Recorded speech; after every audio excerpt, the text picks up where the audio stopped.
Hello everybody, welcome. I hope you're doing great. As you can see, I finally got the versions of Wonho's new P core, so we're gonna be unboxing them together. There's a couple of versions here. There's a lot, so we're gonna go through it very quickly. We are gonna start with the Yule versions. As you can see, they're only version A and version B, if I better remember. So this is gonna go very quick. These are actually my first Yule versions in a way, so starting the collection there. Hopefully I don't try to get any more, but yeah, we're gonna start with this one.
Version that we have is this one. This one is the crack version. Now, something that I am trying very hard to show you is that it came like that, kind of squish, which doesn't surprise me. It's the first time that it has happened to me, but it doesn't surprise me that it came like that because this is such a flimsy, thin cardboard that they use for this version. It is such a flimsy, thin cardboard for this. Like, I'm squishing it there, as you can see, and it already has creases. I don't know why they use such a flimsy cardboard. I wish they would have used something more sturdy or something much harder, because I don't know, it just came like that. And again, it's the first time it has happened to me, but also it doesn't surprise me because it's such a thin, flimsy cardboard they used. But yeah, I just wanted to tell you guys, I just wish they would have used something else. If I don't know, something more sturdy at least. This version is very cool. I like it.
Last two versions are those ones. We are starting with the raw version, and then after is the shell version that you guys will see in a little bit. Now, something that I also want to point out here, you guys will notice as I'm editing this, I noticed the difference. The paper on this version, the raw version, is duller.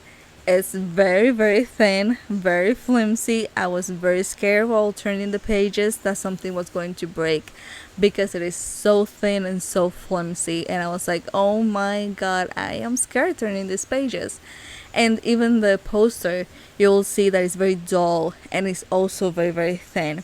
When you see the shell version in a little bit, the paper so much thicker, so much shinier. Even the poster is thicker and shinier. I don't know why the difference. I don't know if it has to do that this one is like the raw version and the other one is the shell version and they did it that way. Which if it is cool. But again, I wish they would use like, I don't know, a thicker paper on this one because it is very, very thin and very, very flimsy. I was having a hard time flipping the pages and trying not to break it essentially. But yeah, just wanted to point that out. You guys will notice when I do the shell version, the paper is so much shinier and it's even thicker, even in the posters. So just wanted to point it out because I noticed. And again, I think it might have to do with this one being the raw version, the other one being the shell version. But again, thicker paper on this one wouldn't hurt anybody, honestly, because I was very scared turning the pages and trying not to break them from how thin they are. You can see the poster here. It's duller and it's very, very thin. I promise you, I was scared. But as soon as you see the shell version, you will notice shinier, thicker paper.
We are cutting at the end of this unboxing. I hope you enjoy it. I feel like I talked more than usual in this unboxing for some reason, but these are things that I noticed while I was recording it this day, so I wanted to talk about them and all of that. I still think like I have a lot of albums from Wonho. I have a lot of the versions. I think out of all the artists that I have, he's the one that I have the biggest collection because I do get pretty much all of the versions when he releases new music. And I noticed that they always kind of put the same thing. Sometimes they add something new, but I feel like they could do a lot more with the physical albums when it comes with him. They can add different things, they can have unique things that go with the concepts, and I feel like it's always the same stuff. I still love it. I still love to get all the versions and I enjoy having them in my collection, but these are things that I notice and I'm like, oh, I wish they would have add, something different to it. I know he released like a necklace version of this. I didn't get that one, and that is different and that I like, so something like that. But it's pretty much always the same things. I still enjoy getting them. I love his music. I will always get the albums that he releases, honestly. But yeah, those were little things that I was noticing while I was recording the unboxing that I wanted to mention to you guys. But I hope you enjoyed this video and the unboxing. If you have heard the songs, let me know which one is your favorite. Do you like the title track? Have you watched the reaction that I did of it? I'll leave it somewhere if you guys want to watch it. And yeah, thank you so much for watching. I hope you're doing great, and I'm gonna see you on the next one. Bye bye.